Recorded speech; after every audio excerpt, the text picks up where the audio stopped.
প্রিয় শিক্ষার্থীবৃন্দ, আশা করছি সবাই ভালো আছো। আজকে আমার 21তম লেকচার। আজকের ক্লাসে তোমাদেরকে আমি স্বাগত জানাচ্ছি। সুপ্রিয় শিক্ষার্থীবৃন্দ, আমরা গত ক্লাসে তাপ রসায়নের প্রথম পর্ব পড়েছিলাম। আজকে আমরা তাপ রসায়নের দ্বিতীয় পর্ব পড়ব। প্রশমন তাপ সম্পর্কিত কিছু ব্যাখ্যা আজকে আলোচনা করব। আমরা গত ক্লাসে দেখেছিলাম প্রশমন তাপ কাকে বলে, এরকম আরও কয়েকটা সংজ্ঞা আমরা পড়েছিলাম। যেহেতু আমরা প্রশমন তাপ সম্পর্কিত কিছু ব্যাখ্যা পড়ব, তাহলে প্রশমন তাপটা আরেকটু জেনে নিই। নির্দিষ্ট তাপমাত্রায় অ্যাসিড ও ক্ষারের বিক্রিয়ায় 1 মোল পানি উৎপাদনকালে যে পরিমাণ তাপ নির্গত হয় তাকে ওই বিক্রিয়ার প্রশমন তাপ বলা হয়। অ্যাসিড ক্ষারের বিক্রিয়ায় 1 মোল পানি উৎপাদনকালে যে তাপ নির্গত হয় তাকে প্রশমন তাপ বলা হয়। তাহলে এখানে যে প্রথম ব্যাখ্যাটা হলো, সকল তীব্র অ্যাসিড ও তীব্র ক্ষারের প্রশমন তাপের মান প্রায় সমান বা ধ্রুবক কেন, এবং এর গড় মান হলো 57.34 কিলোজুল। অর্থাৎ সকল তীব্র অ্যাসিড ও তীব্র ক্ষারের প্রশমন তাপের মান সমান, অর্থাৎ তার মান হলো প্রায় 57.34 কিলোজুল কেন, অর্থাৎ সকল তীব্র অ্যাসিড তীব্র ক্ষারের প্রশমন বিক্রিয়ায় 57.34 কিলোজুল তাপ নির্গত হয়। দেখো এখানে হাইড্রোক্লোরিক অ্যাসিড এবং সোডিয়াম হাইড্রোক্সাইড তীব্র অ্যাসিড তীব্র ক্ষার বিক্রিয়া করে সোডিয়াম ক্লোরাইড লবণ পানি উৎপন্ন করে, সেক্ষেত্রে 57.34 কিলোজুল ফার্মল শক্তি তাপ শক্তি নির্গত হয়। সালফিউরিক অ্যাসিড এবং সোডিয়াম হাইড্রোক্সাইড বিক্রিয়া করে সোডিয়াম সালফেট লবণ পানি উৎপন্ন করে, সেক্ষেত্রে প্রতিমোল পানি উৎপাদনের জন্য 57.44 কিলোজুল তাপ শক্তি নির্গত হয়। ঠিক আছে, তাহলে এখানে দেখো নাইট্রিক অ্যাসিড এবং সোডিয়াম হাইড্রোক্সাইড বিক্রিয়া করে সোডিয়াম নাইট্রেট লবণ এবং পানি উৎপন্ন করে, এক্ষেত্রে 57.35 কিলোজুল তাপশক্তি নির্গত হয়। এই ক্ষেত্রে HCl এবং পটাশিয়াম হাইড্রোক্সাইড বিক্রিয়া করে পটাশিয়াম ক্লোরাইড এবং পানি উৎপন্ন করে, এক্ষেত্রে নির্গত তাপ হচ্ছে 57.43 কিলোজুল। দেখা যাচ্ছে যে প্রতি ক্ষেত্রে এই তীব্র অ্যাসিড তীব্র ক্ষারের বিক্রিয়ায় লবণ ও পানি উৎপাদনকালে, অর্থাৎ এখানে প্রতিমোল পানি উৎপাদনকালে 57 সামথিং, অর্থাৎ এই মানগুলো সব কাছাকাছি, প্রায় কাছাকাছি। ঠিক আছে, কিন্তু এগুলো গড়মান যদি হিসাব করা হয় দেখা যাবে যে 57.34 কিলোজুল মানটাই আসে। সবগুলোর গড়মান হিসাব করলে 57.34 কিলোজুল মানই আসে, অর্থাৎ এখানে প্রতি ক্ষেত্রে নির্গত তাপের মানটা প্রায় সমান কেন। ঠিক আছে, অর্থাৎ সকল তীব্র অ্যাসিড তীব্র ক্ষারের প্রশমন তাপের মানটা ধ্রুবক কেন, অর্থাৎ 57.34 কিলোজুল কেন, প্রায়। ঠিক আছে, তাহলে একটু দেখো, মূল কথা হলো এখানে অ্যাসিড ও ক্ষারের বিক্রিয়া যে লবণ উৎপন্ন হয়, লবণটা জলীয় দ্রবণ আয়নিত থাকে, প্রকৃতপক্ষে লবণটা কেলাস গঠন করে না। ঠিক আছে, শুধুমাত্র হাইড্রোজেন এবং হাইড্রোক্সিল মিলে পানি গঠিত হয়, অর্থাৎ এখানে পানি গঠিত হয়। সব তীব্র অ্যাসিড তীব্র ক্ষারের ক্ষেত্রে মূলত একটি বিক্রিয়া, সেটা হচ্ছে পানি গঠন বিক্রিয়া, এই যে পানি গঠন বিক্রিয়া হয়। ঠিক আছে, সেই কারণে সকল তীব্র অ্যাসিড তীব্র ক্ষারের প্রশমন তাপের মানটা ধ্রুবক, কারণ এখানে উৎপন্ন লবণটা জলীয় দ্রবণে আয়নিত থাকে। আয়নিত থাকলে যেহেতু ক্যাটায়ন এবং অ্যানায়ন পরস্পর যুক্ত হয় না, তাহলে বন্ধন গঠনের যে শক্তি নির্গত হয় সেটা লবণের ক্ষেত্রে হচ্ছে না। ঠিক আছে, সেখানে শুধুমাত্র পানি গঠিত হচ্ছে বলে এখানে নির্গত তাপের মানটা প্রায় সমান। HCl জলীয় দ্রবণে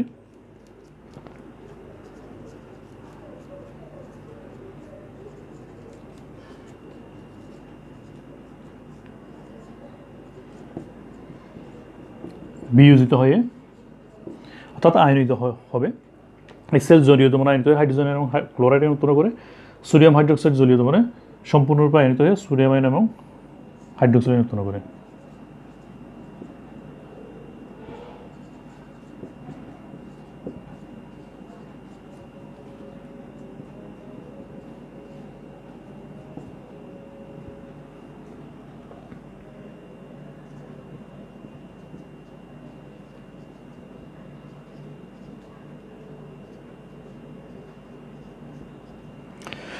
দেখো HCl তীব্র অ্যাসিড, সোডিয়াম হাইড্রোক্সাইড তীব্র অ্যাসিড তীব্র ক্ষার জলীয় দ্রবণে সম্পূর্ণরূপে আয়নিত হয়।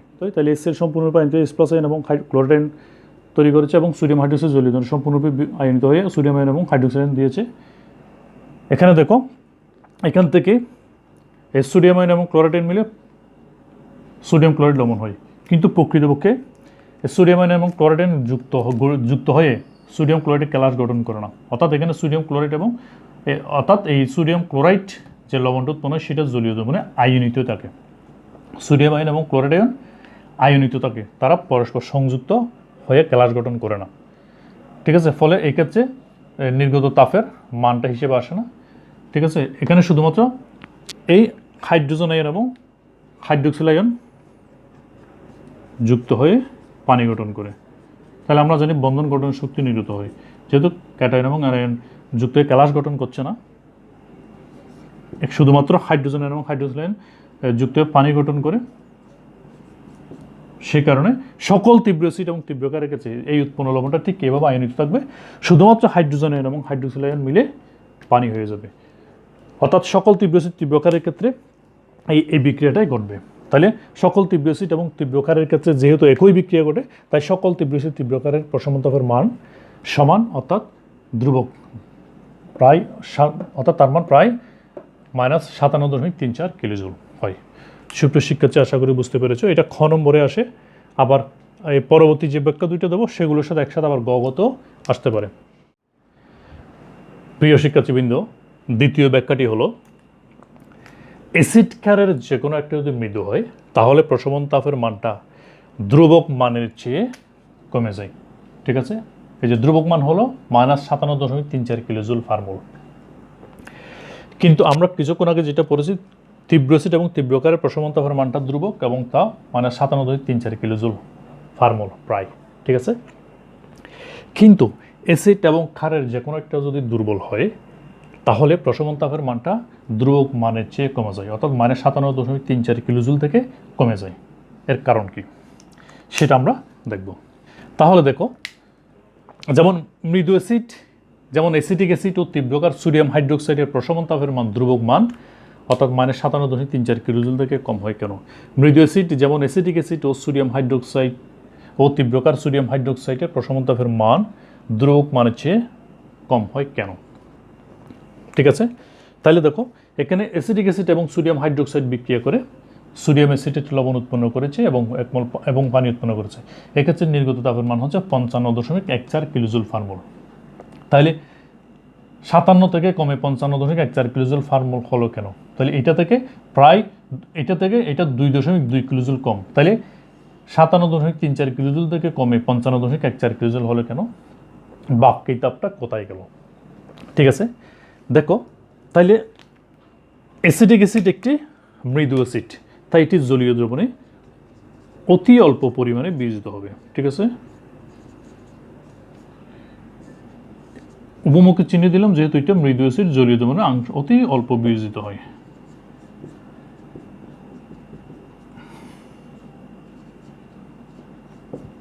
দেখো এটা অ্যাসিটিক অ্যাসিড অতি মৃদু অ্যাসিড হওয়ার কারণে জলীয় দ্রবণে অতি অল্প পরিমাণে বিয়োজিত হয়ে অ্যাসিটেট আয়ন এবং H+ আয়ন দিয়েছে। বেশিরভাগ অ্যাসিটিক অ্যাসিড অবিয়োজিত রয়ে গেছে। তাহলে যেমন 1 মোলার দ্রবণে এই অ্যাসিটিক অ্যাসিড মাত্র 0.42% বিয়োজিত হয় বা আয়নিত হয়। দেখো কত কম বিয়োজিত হয়। ঠিক আছে, অপরদিকে তীব্রকার সোডিয়াম হাইড্রোক্সাইড জলীয় দ্রবণে সম্পূর্ণরূপে বিয়োজিত হয়। সেই জন্য আমরা একমুখী চিহ্ন দিলাম, তে চিহ্ন। তাহলে দেখো sodium ion plus OH- ion উৎপন্ন করে। ঠিক আছে, এটি 100% আয়নিত হয়।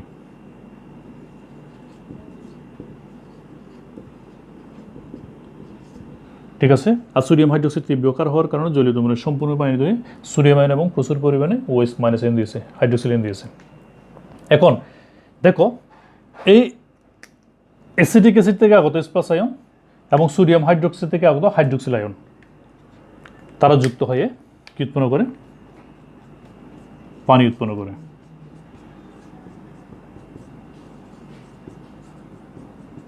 উৎপন্ন করে।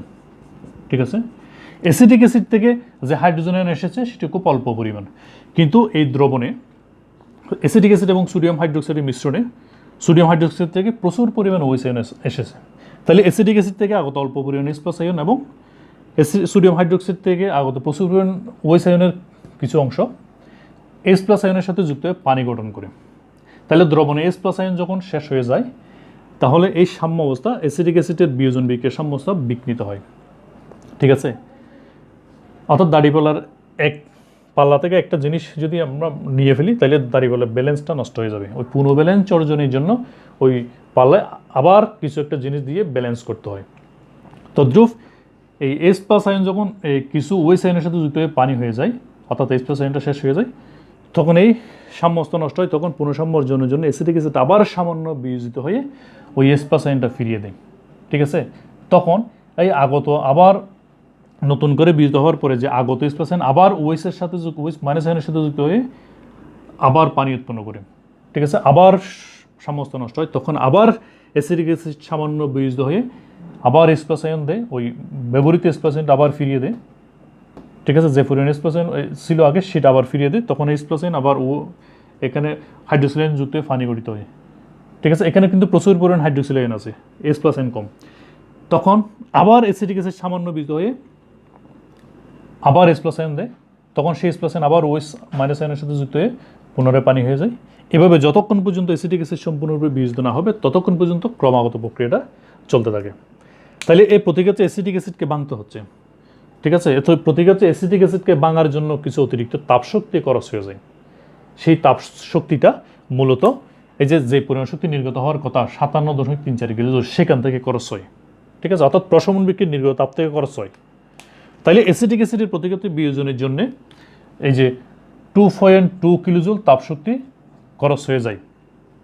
সেই কারণে এই ক্ষেত্রে নির্গত তাপের মানটা 57.34 কিলোজুল না হইয়া 55.14 কিলোজুল ফার্মোল হয়। সুপ্রিয় শিক্ষার্থীবৃন্দ, তোমরা আশা করি বুঝতে পেরেছো।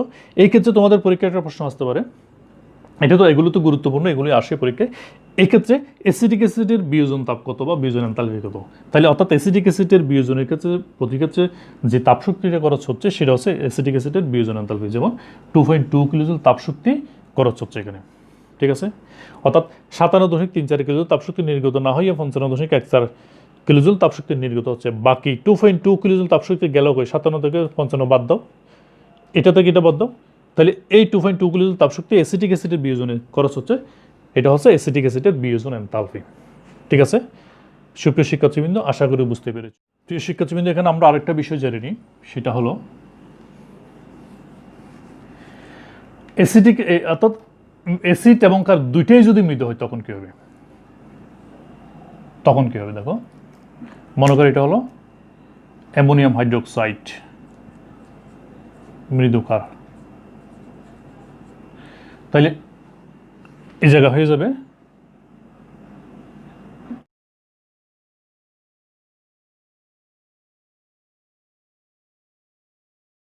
এই ক্ষেত্রে মৃদু, এটাও মৃদু, এটাও মৃদু, এটাও মৃদু অ্যাসিড, এটাও মৃদু ক্ষার। অর্থাৎ দুইটাই অ্যাসিড এবং ক্ষার দুইটাই যদি মৃদু হয় তাহলে প্রশমন তাপের মানটা বুঝতেই পেরেছো আরও কমে যাবে। কারণ এক্ষেত্রে দুইটা মৃদু অ্যাসিডকে ভাঙার জন্য আরও কিছু তাপশক্তি শোষিত হয়ে যায়, সে কারণে নির্গত তাপের মানটা আরও কমে যাবে। এক্ষেত্রে 50.4 কিলোজুল ফার্মোল হবে। প্রিয় শিক্ষার্থীবৃন্দ, এবার আমরা আরেকটি ব্যাখ্যা আছে সেই ব্যাখ্যা যাচ্ছি। সুপ্রিয় শিক্ষার্থীবৃন্দ, তৃতীয় ব্যাখ্যাটি হলো দুর্বল হাইড্রোফ্লুরিক অ্যাসিড ও সবল সোডিয়াম হাইড্রোক্সাইড ক্ষারের প্রশমন তাপের মান ধ্রুবক মান অপেক্ষা বেশি কেন? ঠিক আছে, আমরা তীব্র অ্যাসিড তীব্র ক্ষারের প্রশমন তাপের মান ধ্রুবক 57.34 কিলোজুল ছিল। এখন হাইড্রোফ্লুরিক অ্যাসিড, দুর্বল অ্যাসিড হাইড্রোফ্লুরিক অ্যাসিড এবং তীব্রকার সোডিয়াম হাইড্রোক্সাইডের প্রশমন তাপের মান 57.34 কিলোজুল থেকে বেড়ে 68.60 কিলোজুল হলো, অর্থাৎ বেশি হলো কেন সেটা আমরা এখন জানবো। হাইড্রোফ্লুরিক অ্যাসিড এবং সোডিয়াম হাইড্রোক্সাইড বিক্রিয়া করে সোডিয়াম ফ্লোরাইড এবং পানি উৎপন্ন করে। এক্ষেত্রে নির্গত তাপের মান 68.60 কিলোজুল ফার্মোল। শিক্ষার্থীবৃন্দ, এর কারণ হলো আমরা বলেছিলাম যে অ্যাসিড এবং ক্ষার বিক্রিয়া করে লবণ ও পানি উৎপন্ন হয়। এখানে উৎপন্ন লবণ আয়নিত থাকে। ঠিক আছে, এখানে যে ফ্লোরাইড আয়ন আছে, এই ফ্লোরাইড আয়নের আকার খুব ছোট হওয়ার কারণে তার হাইড্রোজেন শক্তিটা বেশি। এটাই হলো মূল কারণ। আমরা ব্যাখ্যায় যাচ্ছি। তাহলে এখানে হাইড্রোফ্লুরিক অ্যাসিড যেহেতু মৃদু অ্যাসিড, তাই এটি জলীয় দ্রবণে অল্প পরিমাণে বিয়োজিত হবে। যেহেতু অল্প পরিমাণে বিজিত হবে সেই জন্য আমরা অবমুখী চিহ্ন দ্বারা দেখালাম।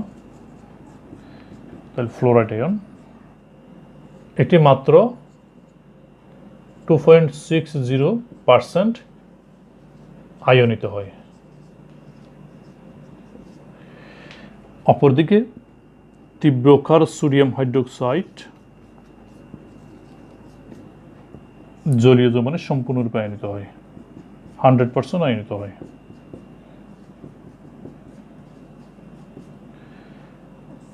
%100% আয়নিত হয়।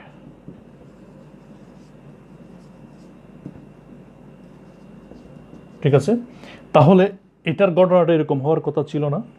মৃদু অ্যাসিড এবং তীব্রকারের প্রশমন তাপমান ধ্রুবক মানের চেয়ে কম হয় সেরকমই তো হওয়ার কথা ছিল, কিন্তু হয় না কেন? আসলে প্রকৃতপক্ষে এইচএফ এবং সোডিয়াম হাইড্রোক্সাইডের বিক্রিয়ায় প্রশমন তাপের মানটা ধ্রুবক মানের চেয়ে একটু কম হওয়ারই কথা আসলে, কিন্তু প্রকৃতপক্ষে এখানে ফ্লোরাইড আয়নই এর ব্যতিক্রম ঘটাই দেয়। ফ্লোরাইড আয়নের হাইড্রেশন শক্তি বেশি হওয়ার কারণে প্রশমন তাপের মানটা ধ্রুবক মানের চেয়ে অনেক বেড়ে যায়। সেটা দেখো, আমরা একটু পর্যায় সারণীটা দেখি। পর্যায় সারণীটা দেখতে পাচ্ছি যে পর্যায় সারণীতে ফ্লুরিনের অবস্থান কোথায় দেখো, পর্যায় সারণীতে সর্বাধিক ডানে এবং সর্বাধিক উপরে হওয়ার কারণে ফ্লুরিনের আকার সবচেয়ে ছোট। ঠিক আছে না? তাহলে বুঝতে পারছো এখানে ফ্লোরাইড আয়নের আকার ক্ষুদ্র হওয়ার কারণে তাতে চার্জ ঘনত্ব বেশি, তাই ফ্লোরাইড আয়ন পানির সাথে ঘনিষ্ঠভাবে যুক্ত হয়। অর্থাৎ পানিতে যখন দ্রবীভূত হাইড্রোজেন ফ্লোরাইড অর্থাৎ হাইড্রোফ্লোরিক অ্যাসিড পানিতে দ্রবীভূত হলে যে ক্যাটায়ন আয়ন পানির সাথে যুক্ত হয়, অর্থাৎ ফ্লোরাইড আয়নের আকার খুব ক্ষুদ্র হওয়ার কারণে তার চার্জ ঘনত্ব বেশি, তাই পানির সাথে খুব বেশি ঘনিষ্ঠভাবে যুক্ত হয়, অর্থাৎ পানির সাথে তার বন্ধনটা দৃঢ় হয়। আমরা জানি যে বন্ধন যত শক্তিশালী হবে নির্গত শক্তির পরিমাণ তত বেশি হবে। সেই কারণে নির্গত শক্তির মান, ফ্লোরাইড আয়নের হাইড্রোজেন শক্তির মান অন্যান্য আয়ন অপেক্ষা বেশি। ঠিক আছে, সেই কারণে এই প্রশমন তাপের সাথে এই ফ্লোরাইড আয়নের হাইড্রোজেন শক্তির মান হচ্ছে 11.26 কিলোজুল। তাহলে এই ফ্লোরাইড আয়নের এই হাইড্রোজেন শক্তি প্রশমন তাপের সাথে যুক্ত হইয়া টোটাল প্রশমন তাপের মানটা কত করে 68.60 কিলোজুল ফার্মল হয়। ঠিক আছে, অর্থাৎ প্রশমন তাপের সাথে ফ্লোরাইড আয়নের ফানি যোজন তাপ যুক্ত হয়ে এই বিক্রিয়ার প্রশমন তাপের মান ধ্রুবক মান থেকে বেড়ে 68.60 কিলোজুল ফার্মল হয়। ঠিক আছে, আশা করি বুঝতে পেরেছো। এবার আমরা পানির সাথে যখন কোনো লবণ পানিতে দ্রবীভূত হয়, এটা একটু জাস্ট তোমাদেরকে ধারণা দিচ্ছি। কোনো লবণ যখন পানিতে দ্রবীভূত হয় তখন সেটা পানির সাথে কীভাবে থাকে। ধরো লবণ পানিতে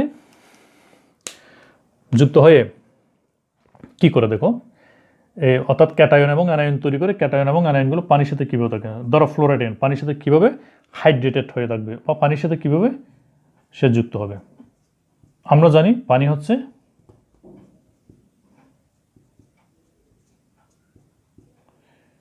আয়নিক যৌগসমূহ পানিতে দ্রবীভূত হয় ঠিক এভাবে।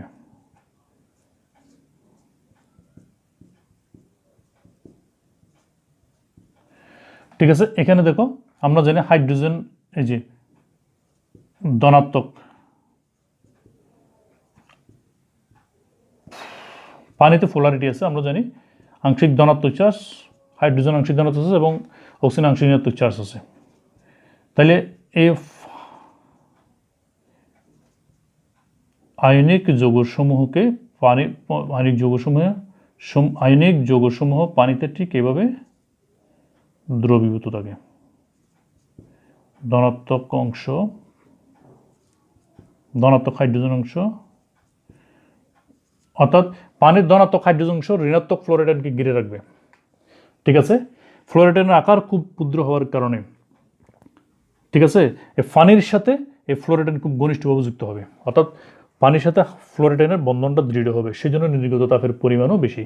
বন্ধন যত বেশি হবে, আমরা জানি বন্ধন গঠনের শক্তি নির্গত হয়, বন্ধন ভাঙনের শক্তি শোষিত হয়।